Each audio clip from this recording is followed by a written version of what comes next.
My daughter Sarah insisted that I was too old to join them on their trip to Hawaii. She simply wrote me off as useless and told me to stay home and look after the house. While they flew off on what she called a paradise vacation with my son-in-law's parents, who were actually older than me, I was left behind in the house they already viewed as their inheritance. They would return to find the house gone, and me with it. When they couldn't find me, they tried to reach me 43 times. Before we went on, there were brochures for Hawaii scattered all over my coffee table. My daughter Sarah's perfectly manicured fingers ran over the glossy pages, lingering on the pictures of golden beaches.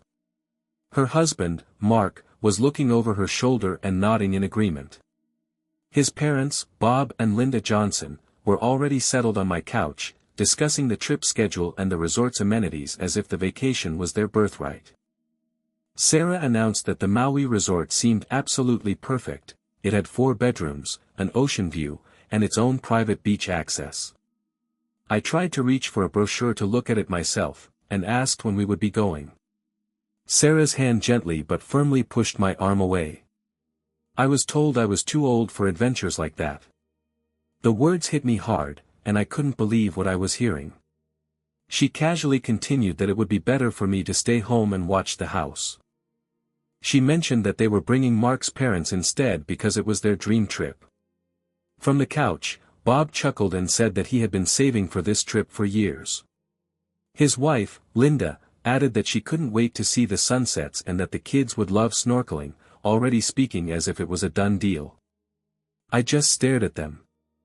Bob was 64, 2 years older than me, and Linda was 61. Yet somehow, I was too old to go, and they were the perfect traveling companions. I quietly said that I had never been to Hawaii. Mark just shrugged and told me maybe next time, because this was more of a family trip.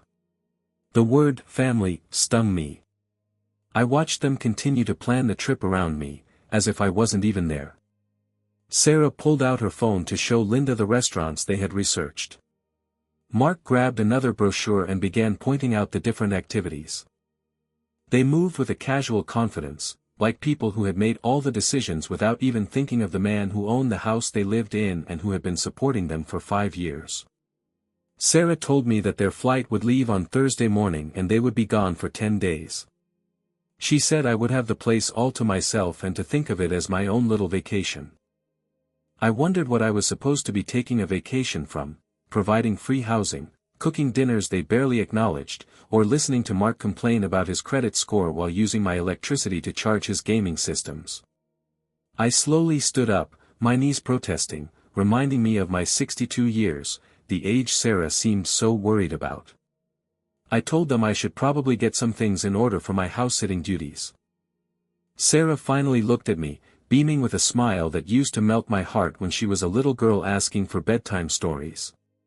Now, it just felt calculated and practiced. She told me not to worry about a thing and to just relax and enjoy the quiet. Bob raised his coffee cup in a mock toast to family vacations, and they all laughed. Even Linda, who I had met only 4 times, felt comfortable enough to laugh at me being excluded in my own living room. I walked toward the hallway, their voices following me, discussing sunset dinners and helicopter tours, adventures I had apparently aged out of overnight. The old hardwood floor creaked under my feet. It was the same sound it made when Susan and I had danced in this exact spot on our 30th anniversary. My late wife Susan would have fought for me. She would have insisted that I come along and made it clear that family meant all of us or none of us. But Susan had been gone for 5 years, and I was learning that the daughter we had raised together saw me much differently than I had imagined. From behind me, Sarah's voice was clearly audible. She said her mom would have understood, and she had always said that I needed looking after as I got older. I stopped at my bedroom doorway. Susan had never said anything like that, not once. But apparently, my late wife's imaginary concerns were now being used as a justification for my exclusion from family joy. The evening light slanted through my bedroom window, casting long shadows across the hardwood floor where Susan's reading chair used to sit. 3 hours later, I was still sitting on the edge of my bed, still in the clothes I had worn to dinner. My reflection stared back at me from Susan's old vanity mirror. I looked like a man who had become invisible in his own home. The house had settled into its evening rhythm, but their voices drifted up from the living room below.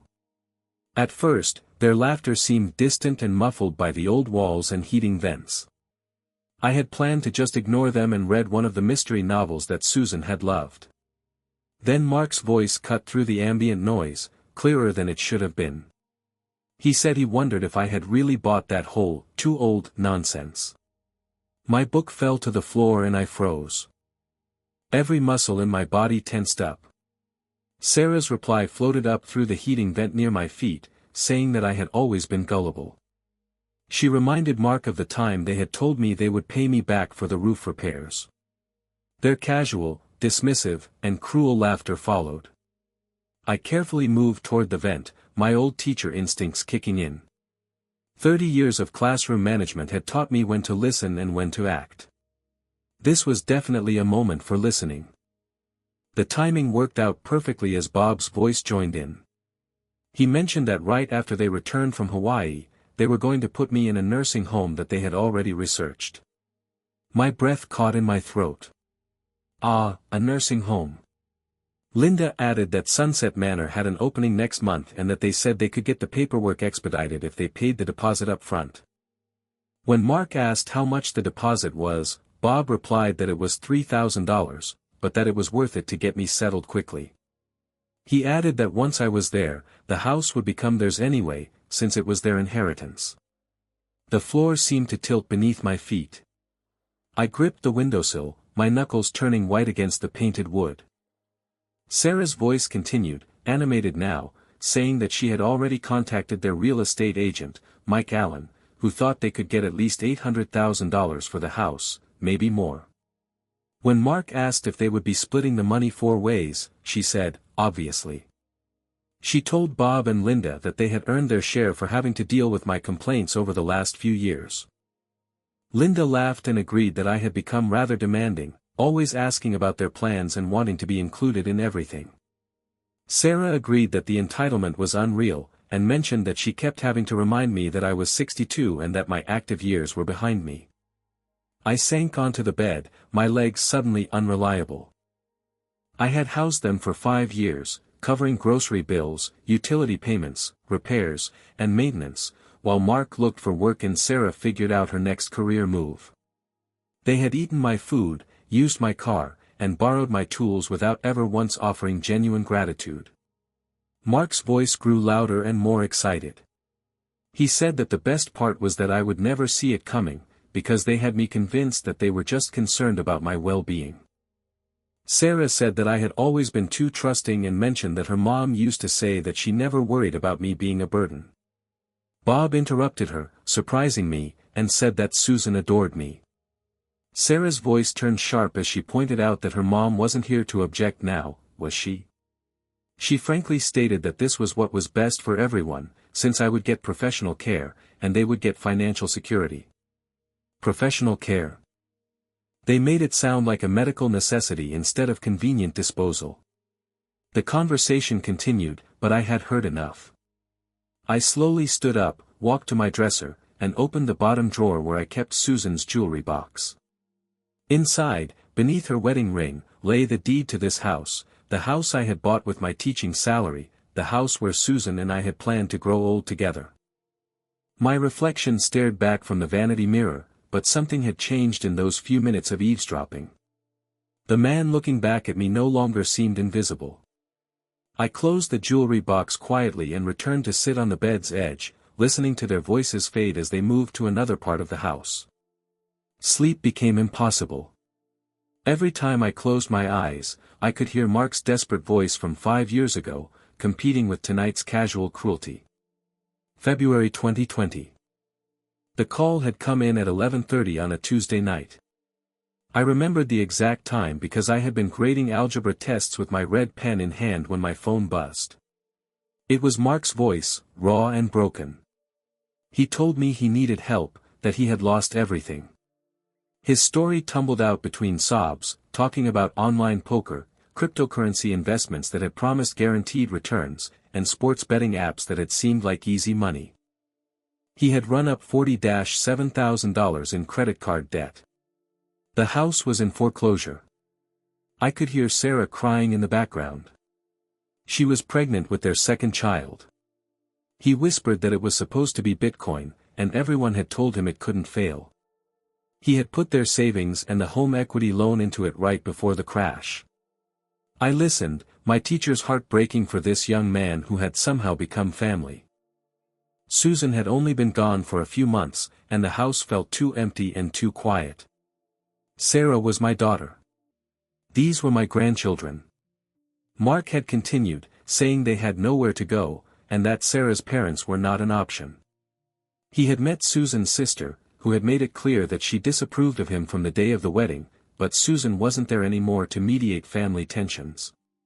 Now, lying in the darkness, I recognized the calculation behind his desperation. He had known exactly which emotional buttons to press: the grieving widower, the protective grandfather, the man with an empty house and a generous heart. I rose from the bed and walked to the window that overlooked the backyard where my grandchildren played on the swing set I had installed. The metal frame gleamed silver in the moonlight. I had bought it with $300 from my pension money. Their bicycles leaned against the garage, training wheels that I had purchased and installed myself because Mark was too busy looking for work. My hands trembled as I calculated the expenses. 5 years of groceries for 5 people, $18,000 conservatively. Utilities that had doubled with their arrival, another $6,000. The roof repair Sarah had mentioned tonight, $14,000 after the storm damage. Medical bills when their insurance had lapsed, car repairs for the vehicle they had claimed as their own. Over $60,000, all spent on people who called me a burden. The algebra was simple but devastating. I had supported them longer than some marriages lasted, and their gratitude had curdled into entitlement somewhere along the way. Walking to my dresser, I pulled out the small notebook where I had tracked household expenses since Susan's death. It had been her idea, as she had told me I would want to know where the money goes. Page after page of Mark's requests, Sarah's needs, and the children's requirements, always urgent, always temporary, and always with promises of repayment when things improved. Things had never improved. They had simply learned to ask for more. The house creaked around me, settling into its late-night quiet. In the morning, they would wake up refreshed, ready to get to the airport. They would pack the suitcases I had bought them for Christmas, drive to the airport in the car I had helped finance after their repossession scare, and board the plane with tickets funded by the inheritance they had already claimed. Meanwhile, I would stay behind like an obedient house-sitter, maintaining the home they had decided was rightfully theirs. But as I sat there in the dark, surrounded by photographs of my teaching awards and Susan's garden club certificates, something crystallized in my chest.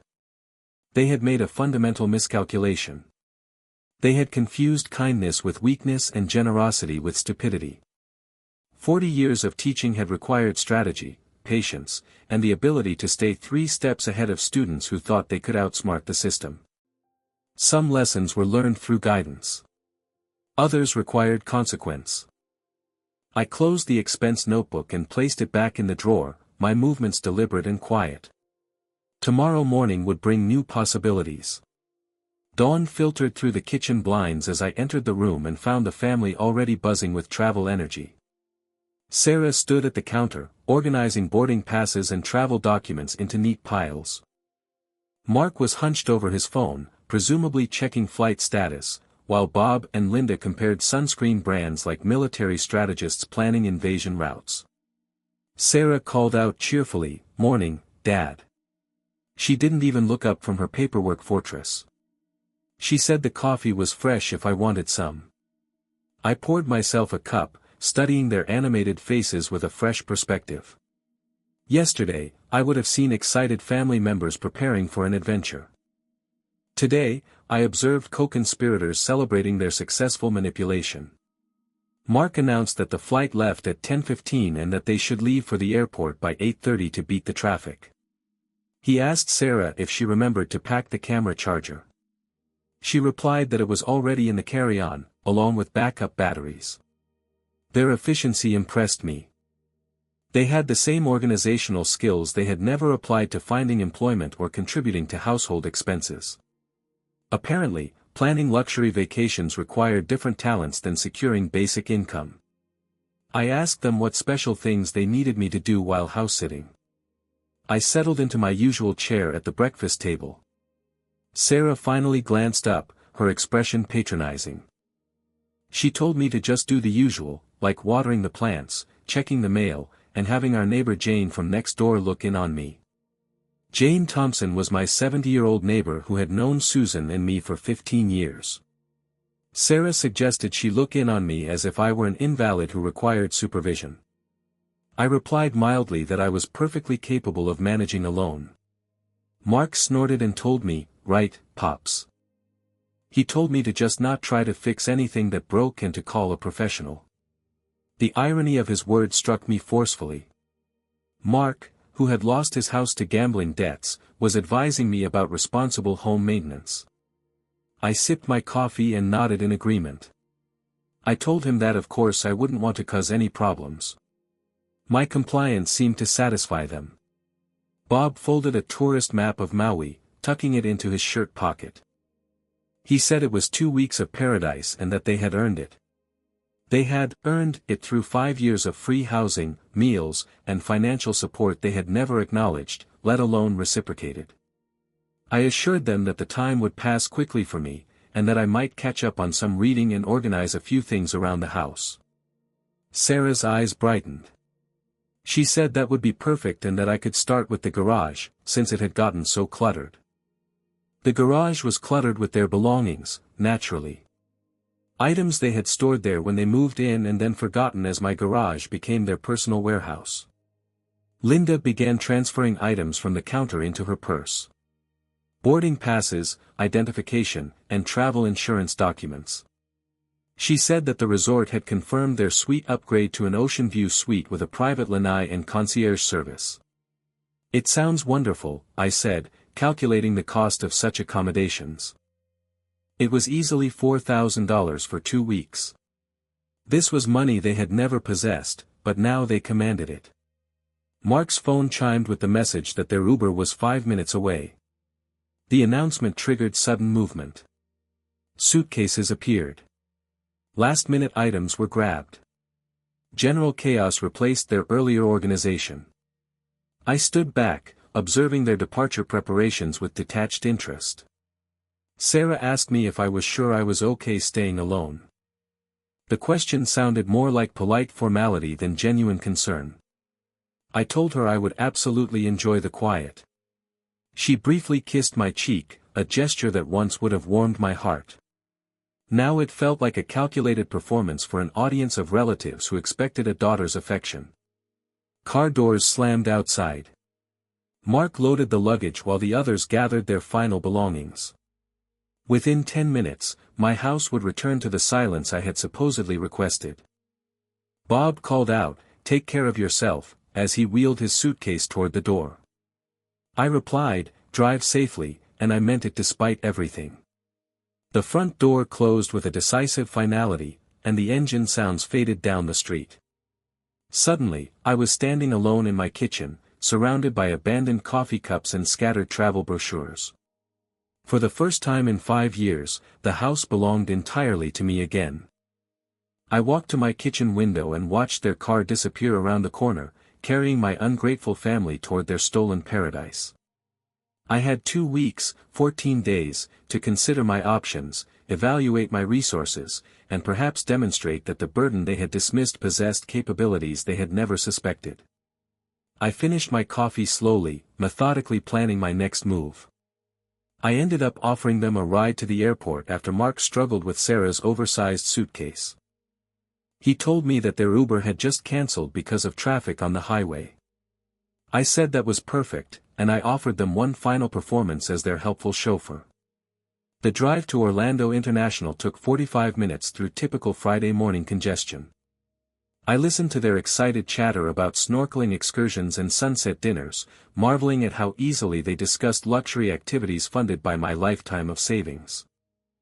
I told them to remember to take pictures of everything, as I would love to see Hawaii through their eyes. Sarah hugged me briefly and told me they would send postcards and not to work too hard while they were gone. Mark grabbed the heaviest luggage and told me I was a lifesaver. The casual irony was not lost on me. I waited until their figures had disappeared into the terminal, then drove home with growing anticipation. By 11 o'clock, I was dialing the number Sarah had mentioned in her overheard conversation. The realtor, Mike Allen, answered. He sounded professional. I told him that I was David Parker and that I needed to sell my house as quickly as possible.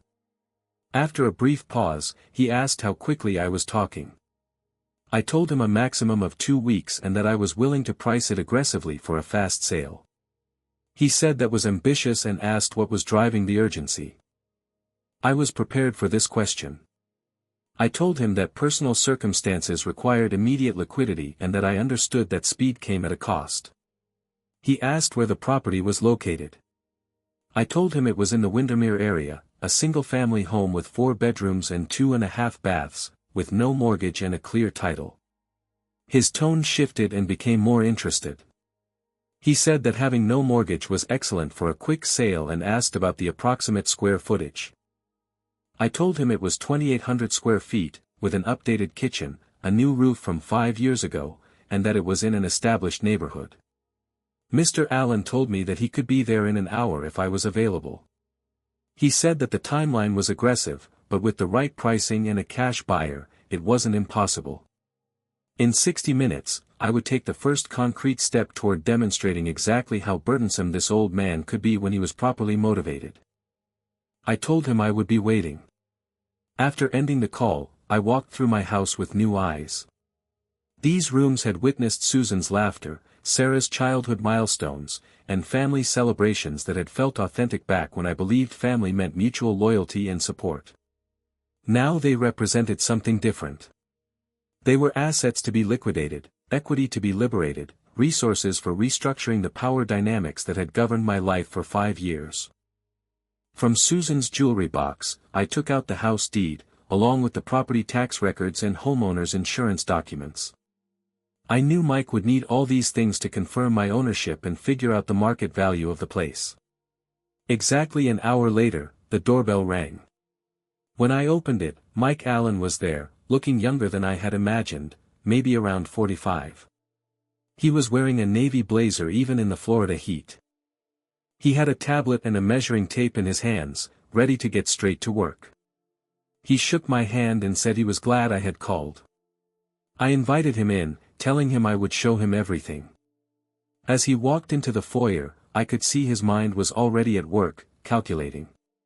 He commented on how beautiful the house was and mentioned that the original hardwood floors, which had been refinished 5 years ago, were in great condition. I thought about how Susan had insisted on keeping the home's original character. He said that was a smart move, as original features added a lot of value. He took out his tablet and explained the process for my accelerated timeline. He said that a 2-week sale would require cash buyers, very few contingencies, and a competitive price. He asked if I was ready to meet those requirements. I nodded, confirming that getting the house sold quickly was more important than getting the highest possible profit. He replied that was excellent, and we could begin the tour. As Mike started his professional assessment, measuring rooms and noting architectural details, I felt a change deep within me. For years, I had only reacted to what other people did, but now I was finally taking control of my life. Sarah had mentioned Mike's name when she was planning to sell the house behind my back. Now he was here because I had asked him to come, and he was working to meet my goals on my timeline. It felt like a perfect kind of justice, as if the scales were finally beginning to balance. 3 hours after Mike had left, promising to start making calls right away, my phone rang. The number was unfamiliar, but I recognized the area code. It was from Hawaii.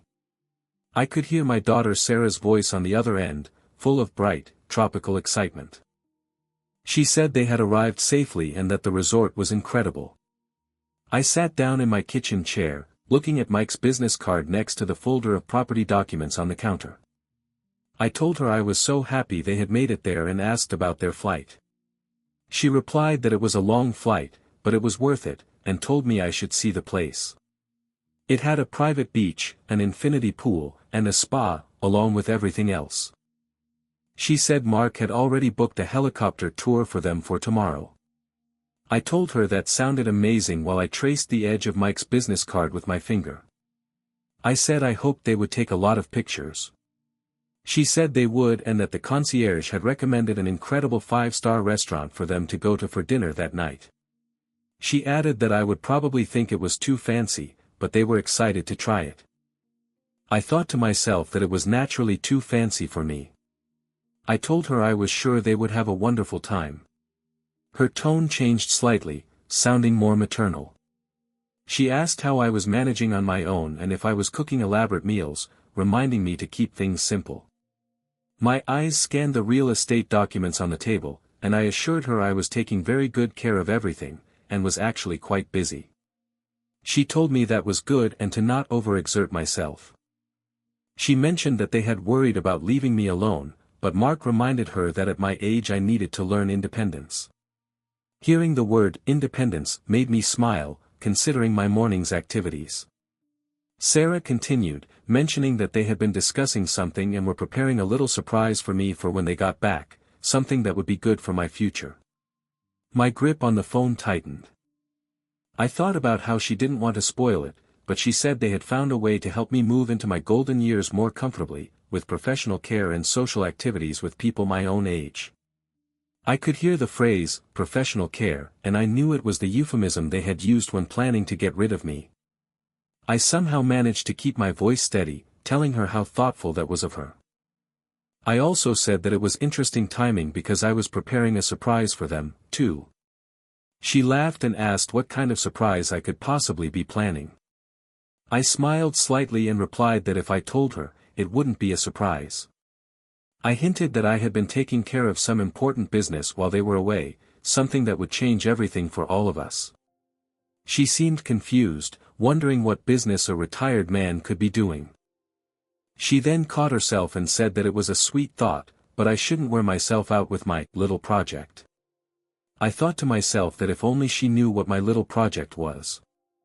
I calmly told her not to worry about me, that I was handling everything perfectly, and that I thought they would be amazed at what I had accomplished by the time they returned.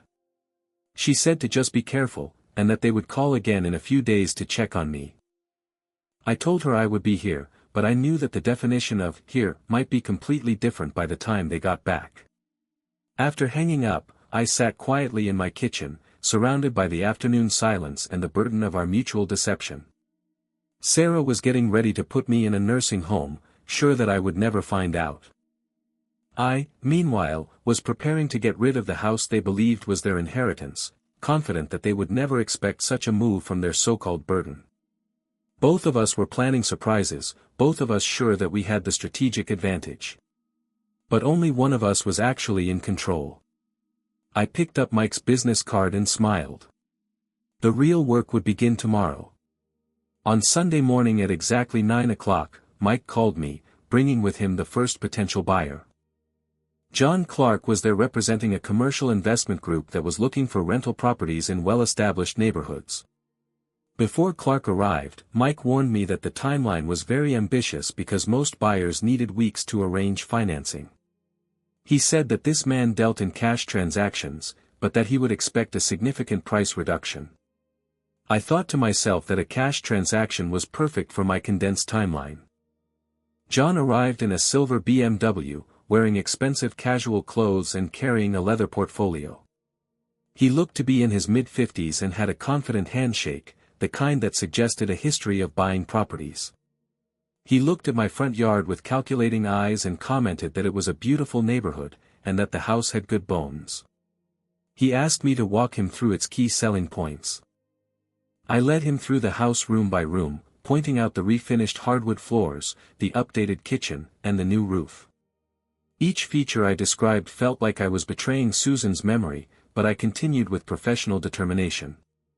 I opened the blinds that Susan had chosen 15 years ago and explained that the master bedroom had excellent natural light. He nodded, making notes on his tablet, and commented on the original crown molding throughout the house. He asked about my motivation for selling, saying that the timeline Mike had mentioned suggested urgency. I had rehearsed my answer for this. I told him that personal circumstances required that I get immediate cash, and that I was prepared to sell at a competitive price for a quick close. He asked how competitive I was willing to be. I replied that it depended on his ability to meet my timeline. We finished the tour in about 30 minutes.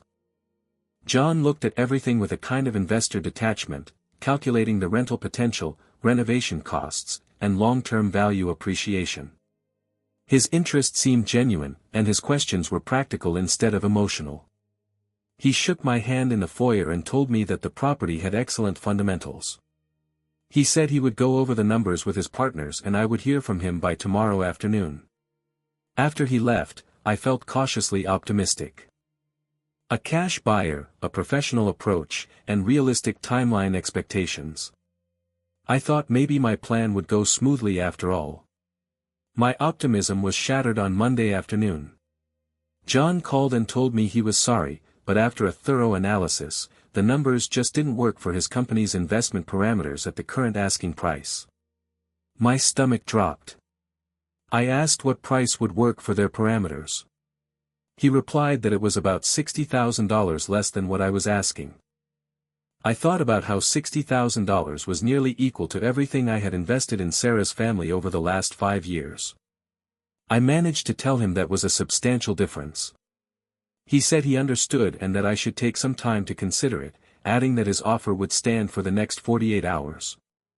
After hanging up, I sat in my kitchen, staring at Mike's business card.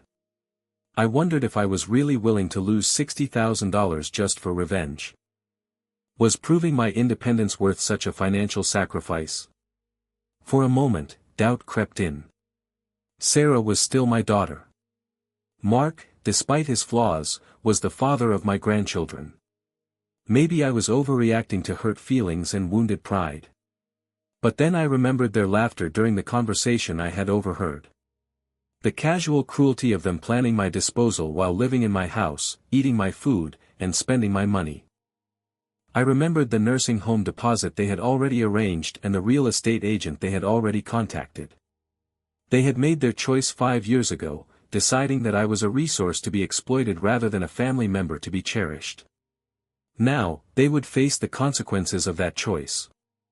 I picked up my phone and dialed Mike. I told him without a word of introduction that I would accept John's offer. He asked me if I was certain, reminding me that it was a significant price reduction and that we might be able to get a better offer. I told him that I was certain and asked him how quickly we could close with cash and minimal contingencies. He replied that it could be done in 8 days, or possibly even less. 8 days. That was plenty of time before they returned. I told him to go ahead and draw up the papers. As I hung up, a sense of calm, cold certainty settled in my chest, as if justice was finally taking shape. They wanted to treat me like a burden. Fine. They would find out exactly how expensive that burden could be when properly motivated. The house they had planned to inherit would be gone. The money they had been counting on would be in my pocket, along with my willingness to subsidize their comfortable unemployment. I thought to myself that some lessons were worth every penny they cost. On Wednesday morning, I received some unexpected news that made my earlier doubts feel foolish. Mike called me to tell me about some remarkable developments. He said that John's investment firm wanted to speed things up even more, and they were offering an additional $10,000 above our agreed-upon price for a guaranteed 7-day close. I carefully set my coffee cup down. I wondered if they were offering more money for faster service. He said that was exactly it. He explained that they had capital deployment deadlines, and my property fit perfectly into their second quarter acquisition targets. He told me they wanted to close by next Tuesday. Next Tuesday. That was 5 days before Sarah returned from Hawaii. I asked him what I needed to do from my end. He said it was minimal, since they were waiving inspection contingencies and paying with cash. He said we mostly just needed signatures and title clearance and that their attorney had already started the paperwork. I walked to my kitchen window, looking out at the backyard where my grandchildren had played on the swing set I had bought for them. Soon, other children would be playing there while their parents paid rent to John Clark's investment company. Mike asked if I was comfortable with the accelerated timeline. Comfortable? I was beyond comfortable. I was ecstatic. I told him that I was and asked him what I needed to sign. He said he would bring the documents over that afternoon, and that John's attorney wanted to review everything tomorrow. We would then schedule the closing for Monday. After I hung up, I sat in my silent house, surrounded by decades of memories that would soon belong to strangers. The irony of the situation was not lost on me. John's business urgency aligned perfectly with my revenge timeline. Sarah and her family were probably sitting on a Hawaiian beach at this very moment, sipping tropical drinks and discussing their plans for my professional care. They likely felt very clever about their surprise nursing home plan, confident that I would never suspect their scheme. If only they knew that their so-called burden had outmaneuvered them completely. The phone rang again. It was an unknown number, but the area code was from Hawaii. This time it was Mark's voice. He was probably calling while Sarah was at the spa. He asked me how I was holding up. I replied truthfully that I was doing wonderfully and that I was taking care of business, just as I had promised. He said that was good to hear and jokingly asked if I was getting into any trouble. I assured him that I wasn't getting into anything I couldn't handle and asked him how Paradise was treating him. He said he couldn't complain and that the helicopter tour yesterday was incredible. He said Sarah was getting a massage right now, and she said to tell me hello. I told him to tell her I said hello and that I hoped they were both enjoying every moment. He said they were and that the kids were loving the beach. He added that Linda and Bob were talking about extending their trip if they could change their flights. I thought to myself that them extending the trip was even better for my timeline. I told him that sounded wonderful and not to worry about rushing back on my account. He asked if I was sure, saying that they didn't want to leave me alone for too long. I told him I was perfectly fine and that I was handling everything better than he might expect. After Mark hung up, I smiled at the beautiful symmetry of it all. They were so confident in their plans and so certain I would remain their compliant victim that they were actually considering giving me more time to complete my own counter-strategy.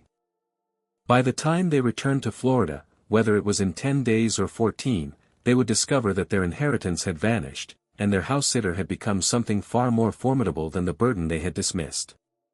I picked up Mike's business card and traced its edges with my finger. Monday couldn't come fast enough. On Thursday morning, I began the most satisfying project of my retirement, getting my ungrateful family out of the house they had claimed as their inheritance.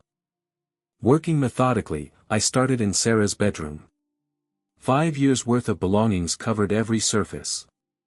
Expensive clothes I had paid for with my grocery money, jewelry I had given her for birthdays, and photographs from vacations I had funded but been excluded from. I carefully placed each item into a labeled box. I was treating this like the move they had never expected, I thought to myself, folding her designer blouses with the same care I had used when helping her pack for college decades ago. Mark's belongings told a different story, one of failure and entitlement. Gaming equipment worth thousands, cryptocurrency guides and books about gambling, tools he had borrowed and never returned. I packed everything in an organized way, including the laptop where he had probably lost our family's financial security. The storage facility I had chosen was 20 minutes away. It was close enough that they could eventually get their belongings, but far enough away to feel like exile. The manager of the storage facility, a friendly woman named Rosa, helped me select a unit large enough for an entire family's belongings. She watched me sign the rental agreement and commented that moving could be overwhelming, but that I seemed remarkably organized about it. I replied truthfully that I had had a lot of time to plan. Loading everything took up most of the afternoon. I had hired professional movers, and they handled everything with respect, understanding that a family's belongings deserved careful handling no matter the circumstances. Watching the boxes disappear into the storage unit felt like watching justice take physical form. Bob and Linda's items required special attention, medications, important documents, and the expensive luggage they had bought for their trip. I made an inventory of everything, making sure their possessions would be organized and accessible when they eventually found out about their new living situation. Miguel, one of the movers, commented on how much stuff it was as he secured the last of the furniture. I simply replied that it was for a family of 5. The final box held Sarah's childhood mementos, school awards, family photographs, and art projects that I had saved for decades. My hands trembled slightly as I placed it in the storage unit. These items represented the daughter I had raised, not the woman who had planned to get rid of me. After locking the unit, I handed Rosa an envelope containing 6 months' rent in advance. I told her that someone would be by to collect everything eventually, probably sooner than they expected. By evening, I had transformed my house into something I barely recognized, a clean, empty property that was ready for its new owners. My own belongings remained. Teaching certificates on the walls, Sarah's photographs on the mantel, books that had shaped my thinking for 40 years. The apartment I'd rented nearby was modest but sufficient. 1 bedroom, a kitchenette, and enough space for a man learning to live independently again. As I arranged my clothes in the small closet, I felt something I hadn't experienced in years, complete control over my environment. No one would eat my food without contributing. No one would use my utilities while complaining about my presence. No one would plan my future without consulting me. My phone rang as I unpacked my teaching awards. The caller ID showed a Hawaii number. It was Sarah. Her voice sounded relaxed, probably calling from their resort balcony. She was just checking in and asked how I was managing. I looked around my sparse but peaceful apartment, then at the house keys I'd soon surrender to John Clark. I replied with complete honesty that everything was exactly where it should be. She said it was good to hear and mentioned they were having an amazing time, and that the concierge had arranged a private beach dinner for them that night. I told her to enjoy every moment and to make sure they created memories to last a lifetime, because after Monday, those memories would be all they'd have left of their comfortable, parasitic existence. After ending the call, I sat in my new kitchen, drinking coffee and thinking about the elegant justice of the situation. They had wanted me gone from their lives. Now they would discover what absence actually meant. Some lessons required a complete immersion to be properly understood. Monday morning arrived with the weight of inevitability. I sat in Linda Martinez's notary office, surrounded by the documents that would legally cement my revenge. Across from me, John Clark reviewed the final paperwork with the efficiency of someone accustomed to property acquisitions. Linda announced that everything appeared to be in order and that she needed to verify my identification one more time. I handed her my driver's license, watching her compare the photograph to my face. I was 62 years old, a retired mathematics teacher, and I was about to complete the most calculated decision of my life. Linda continued, saying that John's company's certified funds had been verified, and we could now proceed with the closing. Mike sat nearby, tablet in hand, looking satisfied with his successful navigation of an impossible timeline. In 7 days, he had managed what typically took weeks, a testament to the power of cash transactions and motivated sellers. Linda explained that the deed transfer was the first document and that it would officially transfer ownership of 847 Maple Street from David Parker to Pinnacle Investment Holdings. 847 Maple Street. The address where Susan and I had planned to grow old together, where Sarah had taken her first steps, and where 3 generations of memories lived in every room. Now it belonged to strangers who would convert it into rental income. I signed my name with steady hands. Linda continued, saying that the property disclosure statements were next, and that they would confirm the condition of the house and any known issues. I wondered if emotional betrayal counted as a structural problem, or if years of ingratitude affected the foundation's stability. I initialed each page methodically. John said the financial settlement sheet was next, and he slid another document forward. The numbers told their own story. The purchase price was reduced by $60,000 to ensure a quick sale. The final amount, after agent fees, legal costs, and title insurance, still represented more money than I'd seen in one place since Susan's life insurance payout 5 years ago. This money would fund my independence while Sarah's family found out what homelessness felt like. Linda noted that my signature on the final line would make the sale legally binding. I paused for a moment, my pen hovering above the paper. Once I signed, there would be no going back.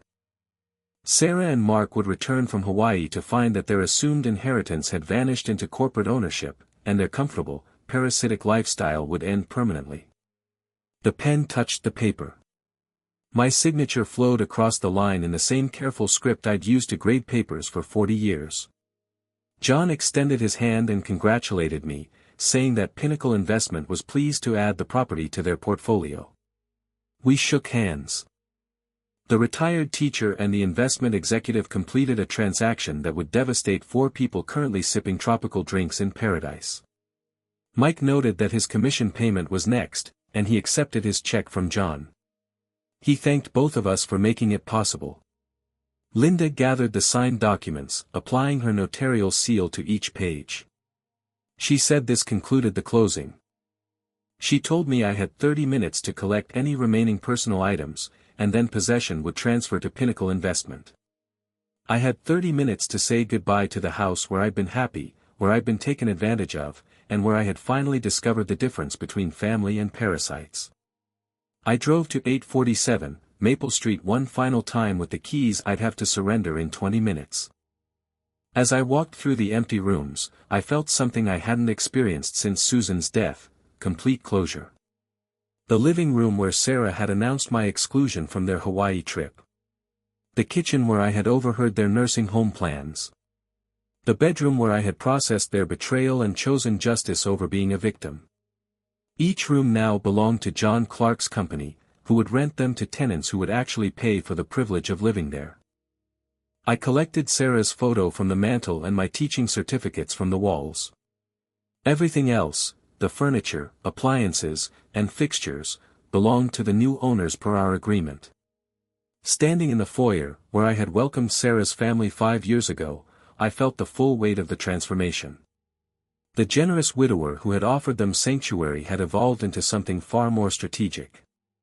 The burden they had planned to get rid of had gotten rid of them instead. My phone buzzed with a text from an unknown Hawaii number. It was Sarah. She said they were having an amazing time, and that Mark had suggested they extend the trip for another week. She said she hoped I didn't mind the extra alone time. An extra week. They were giving me even more time to savor my victory. I locked the door for the last time and handed the keys to John, who was waiting in the driveway with Mike. I announced that the property transfer was complete. As I drove away from 847 Maple Street, I caught a glimpse of John in my rearview mirror, already on his phone discussing rental preparations. For days until Sarah's family returned to find they had been outmaneuvered by the burden they had underestimated. The countdown to revelation had officially begun. 2 weeks after my family's departure for Hawaii, I sat in a beachfront hotel room in Maui, sipping coffee and waiting for Elizabeth Thompson's call. The irony wasn't lost on me. I was enjoying the Hawaiian vacation they had denied me, funded by the sale of the house they had considered their inheritance. My phone rang at precisely 4 o'clock, Florida time. Elizabeth's voice was trembling with excitement. She said, "They're back." I set down my coffee cup, watching the palm trees sway outside my window.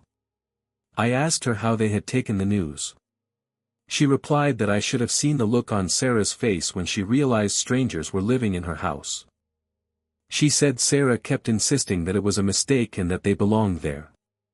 I smiled, imagining Sarah's entitled confidence crashing against legal reality. I asked what the new owners had told them. Elizabeth said they had been very professional about it.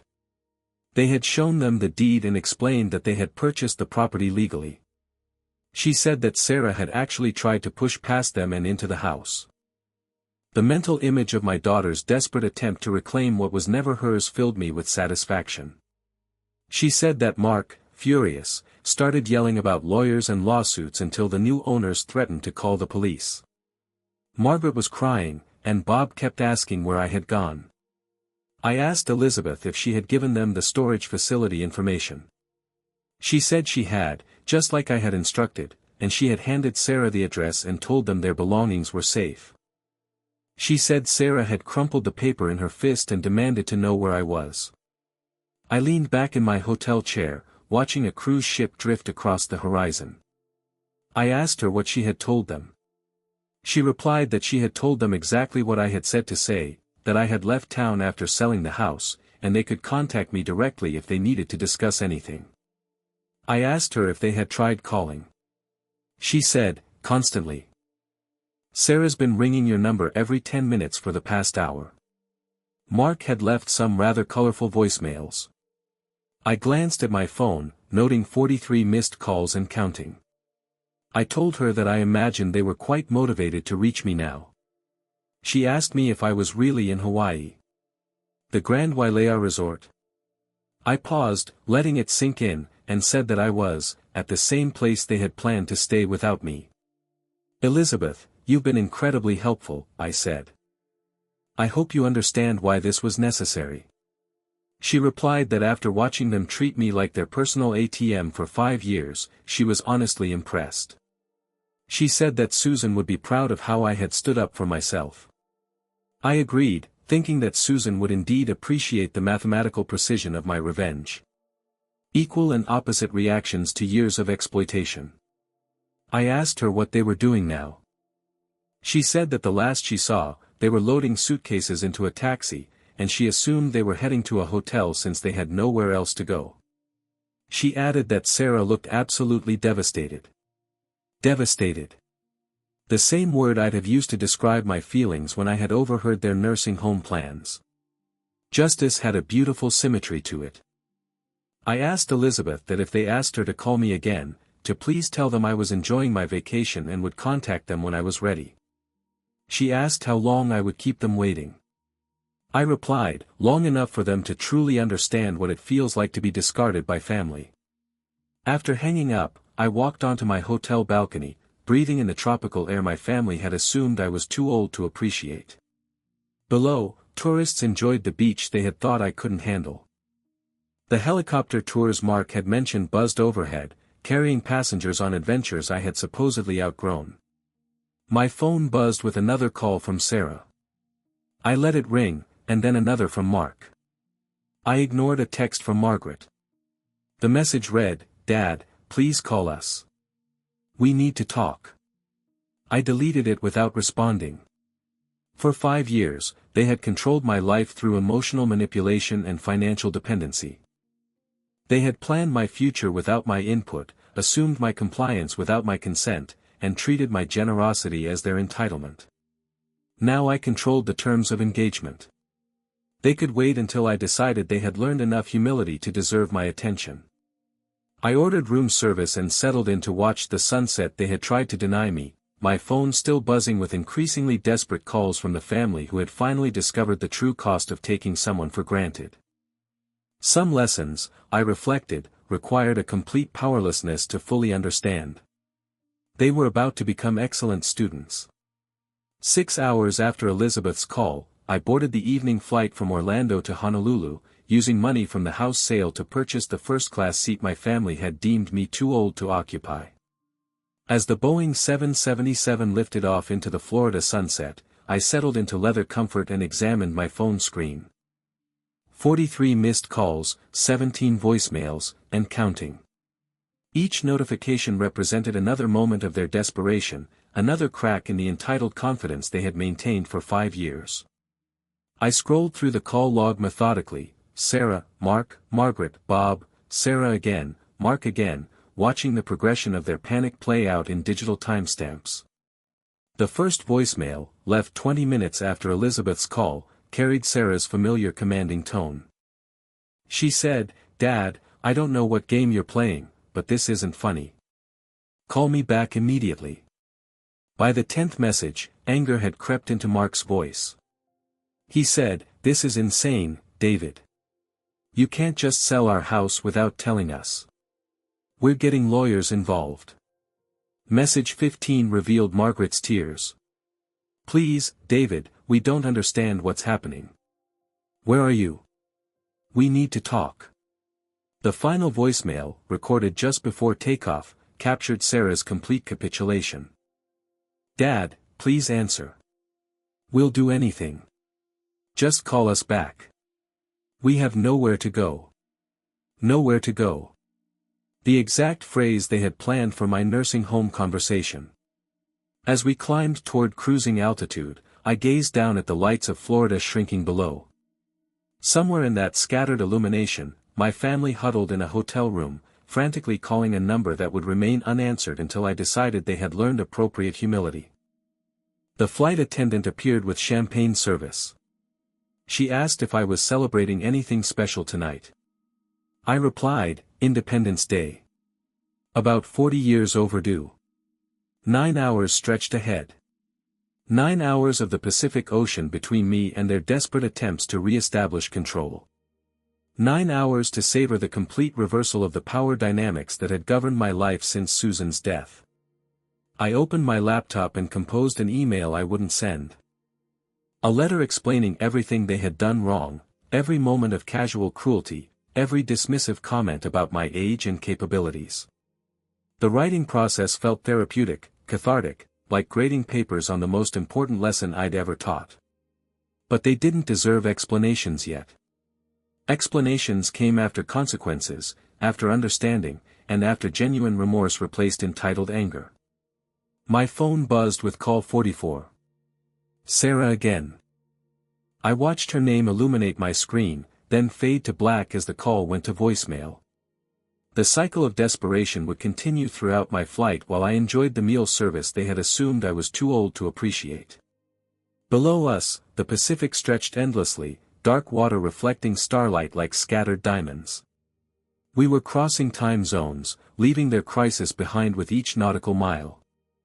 By the time I reached Honolulu, they would be waking up to their second day of homelessness, their second day of understanding what it meant to be discarded by family. I deleted the unsent email and closed my laptop. Some lessons couldn't be taught through words. They required a complete immersion in consequence. My family was learning that bitter curriculum now, discovering what it meant to need someone who no longer needed them. The math teacher in me appreciated the elegant symmetry. 5 years of taking advantage of me, balanced by however long it took for them to feel genuine remorse. 5 years of taking me for granted, paid for with however many days of taking nothing for granted ever again. As the plane carried me toward the Hawaiian sunrise, I finally understood what Susan had meant about knowing where money goes. It had gone toward the most expensive but valuable education my family would ever receive. The price of learning that some burdens, when properly motivated, could bear far more weight than anyone imagined. My phone showed 46 missed calls when I finally turned it face down and fell asleep 30,000 feet above their world of consequences, heading toward the paradise they had thought I was too old to enjoy.